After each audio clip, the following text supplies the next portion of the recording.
Teman-teman, pernah gak sih pas kita lagi rebahan terus kita scrolling sosial media gitu kan, scrolling sosial media, dilihat-lihat, dan kita berhenti di satu postingan, dan menurut kita postingan itu kayak too much information, kayak terlalu banyak informasi, dan di sini adalah informasi pribadi, informasi yang tidak berhubungan dengan pekerjaannya. Kenapa demikian? Karena sekarang tuh udah ada ya beberapa pekerjaan yang berhubungan dengan sosial media, beberapa pekerjaan yang selalu berhubungan dengan handphone, kayak YouTuber misalnya, atau dia misalnya seorang influencer, atau apapun itulah ya, selebgram gitu. Nah, kita pernah mungkin melihat, atau bahkan karena sering jadinya kita tahu gitu ya. Kalau kita lihat-lihat, dia tuh kayaknya sering banget deh informasi pribadinya di sosial media gitu kan, bahkan kayak hal-hal yang biasa aja yang sebenarnya nggak perlu diposting dia posting gitu kan, itu mungkin ada. Dan kita sering lihat gitu, misalnya kayak dia mau makan, cekrek foto dulu diupload, terus mau ngapain, cekrek foto terus diupload. Ya banyak lah ya yang dilakukan gitu. Nah, oh ya, atau yang paling parahnya tuh kayak misalnya dia lagi marahan sama temannya, atau dia lagi marah ngapain lah ya, curhat di sosial media, perkara rumah tangga, lagi berantem sama suaminya, chat apa namanya, curhat di sosial media, banyak banget. Dan kita tentunya sebagai followers jadi tahu gitu kan. Nah, fenomena ini tuh pasti sering kita jumpai di sosial media, apalagi sekarang tuh udah apa ya, orang kehidupannya kayaknya lebih banyak dengan sosial medianya gitu ya. Nah, fenomena itu disebut dengan yang namanya oversharing gitu. Jadi nanti aku sertain ya oversharing ini. Informasi dari siapa gitu. Karena lupa namanya gitu. Nah, yang pasti oversharing itu kenapa sih bisa terjadi? Kenapa dia itu melakukan oversharing gitu kan? Kenapa dia terlalu banyak meng-up informasi pribadinya? Yang pertama, oversharing itu bisa dilakukan mungkin karena bosan, jenuh, kesepian, nggak tahu mau ngapain, adanya handphone, ya udah ambil handphone terus curhat, terus langsung ke sosial media. Bisa juga karena itu. Oversharing juga bisa dilakukan karena dia perlu pengakuan dari orang lain. Jadi perlu pengakuan dari orang lain, ya udah, terus jadinya akhirnya dia memposting pribadinya ke sosial media gitu. Dan banyak banget sih, nanti teman-teman bisa cari alasan-alasan kenapa seseorang itu bisa jadi oversharing. Nah, terus oversharing itu ada dampak negatifnya nggak sih? Yang pasti yang namanya berlebihan itu pasti ada dampak negatifnya. Yang pertama, oversharing itu bisa berhubungan dengan kesehatan mental gitu ya, bisa berhubungan dengan kesehatan mental. Kita lagi marah, lagi punya pertengkaran misalnya sama seseorang, terus kita posting di sosial media, dan ternyata di sosial media itu nggak ada yang respon. Jadinya kita udah mau oversharing, negatif thinking lagi ya. Kok orang-orang nggak ada yang peduli sih, kok orang-orang nggak ada yang respon sih gitu kan. Jadi kayak malah hatinya lebih nggak enak lagi sih, lebih nggak nyaman lagi, lebih nggak tenang lagi gitu. Berhubungan dengan kesehatan mental kita gitu. Kita perlu pengakuan dari orang lain, kok nggak ada yang muji sih gitu kan, kok nggak ada yang bilang bagus sih, kepikiran gitu kan, gitu doang juga. Nah, terus oversharing juga itu bisa berhubungan dengan masalah keamanan. Sekarang tuh udah data kita tuh udah banyak udah ada di sosial media, karena mungkin kayak daftar apa pakai nomor KTP gitu, pakai nomor KTP gitu ya.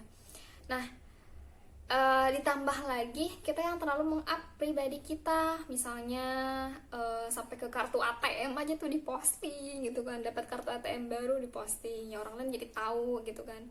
Atau kita punya gaji, misalnya baru gajian, ambil narik uang di ATM, posting gitu.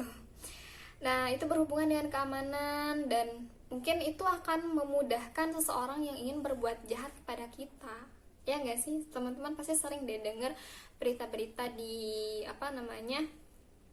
berita-berita yang dibobol lah ATM-nya atau apapun itulah, yang nggak tahu juga kronologisnya kayak gimana. Yang pasti mungkin bisa salah satunya karena terlalu oversharing juga. Jadi hati-hati juga dengan hal itu. Kemudian oversharing juga itu bisa merusak reputasi diri. Jadi kita akan dikenal oleh orang lain dengan apa yang kita lakukan. Contoh misalnya kita terlalu lebay, daily activity tuh kayak hal-hal yang ini mah hal-hal yang enggak, hal-hal yang sepele ya, hal yang sepele aja tuh misalnya dipostingnya orang lain ya taunya lebay banget sih dia, gitu aja harus diposting gitu kan. Atau misalnya dia lagi marahan lagi gimana juga terus misalnya dia posting ke sosial media, ih harus banget ya kayak gitu gitu, justru menjatuhkan harga diri kita gitu, kayak gitu.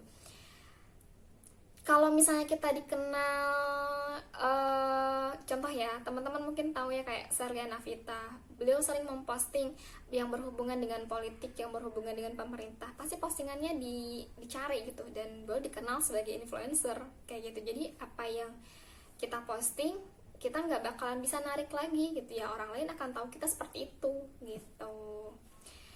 Nah, terus gimana sih tipsnya atau cara-cara supaya kita nggak terlalu oversharing? Lagi-lagi nanti teman-teman boleh cari informasinya, jangan puas ya dengan informasi yang kita dapat, boleh cari lagi biar lebih banyak referensinya. Nah, yang pasti ini juga sebenarnya udah saya baca dan semoga bermanfaat sih untuk teman-teman yang mendengarkan.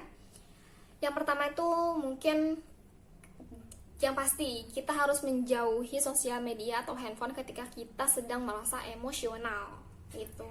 Kita lagi marah misalnya atau lagi emosi lah ya, terus jadinya kan deket dengan handphone gitu kan, tuh udah di sosial media curhat kayak gitu. Itu pastikan ketika kita dalam keadaan marah, jauhkan dari sosial media. Jangan sampai kita larinya pertama tuh ke sosial medianya dulu, bukan nenangin diri kita sendiri dulu gitu. Nah, yang kedua, pastikan tempat yang aman untuk berbagi, entah itu misalnya ke seseorang atau misalnya kita punya buku catatan mungkin kayak curhat di situ gitu. Kalau lebih aman lebih baik di situ, kenapa enggak gitu.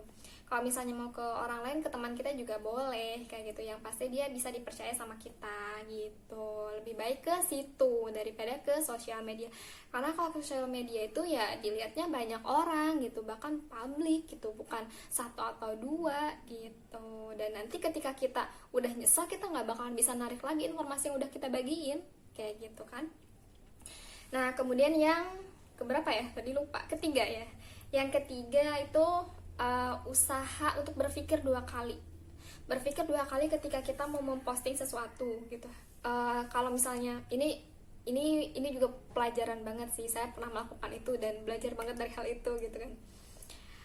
Kira-kira kalau misalnya kita posting manfaatnya apa, orang lain bisa dapat apa, kita akan gimana gitu, kayak dipikir lagi, ih kayaknya nggak penting aja, udah nggak jadi gitu kan.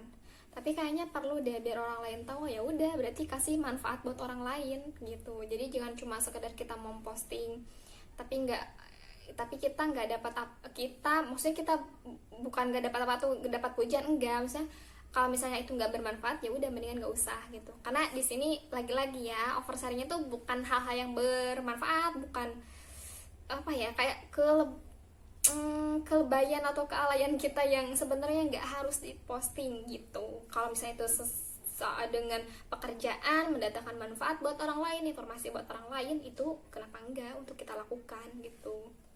Nah, yang terakhir, agar kita nggak oversharing, mungkin kita bisa meminta salah seorang yang kita percaya, atau entah itu keluarga atau mungkin teman, yang mengingatkan kita ketika kita sedang oversharing. Jadi kayak ada yang menegur, ada yang mengingatkan, jika kita stop lagi enggak, kayak gitu ya.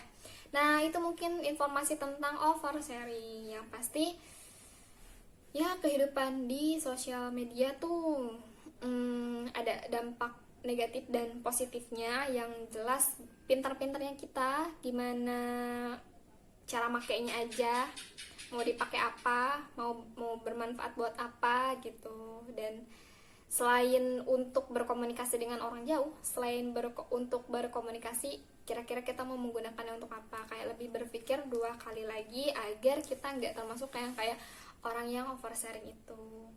Oke, kurang dan lebihnya mohon maaf, semoga bermanfaat. Mohon maaf apabila ada kata-kata yang kurang berkenan, dan lagi-lagi ini dalam rangka learning is never ending. Oke, terima kasih teman-teman.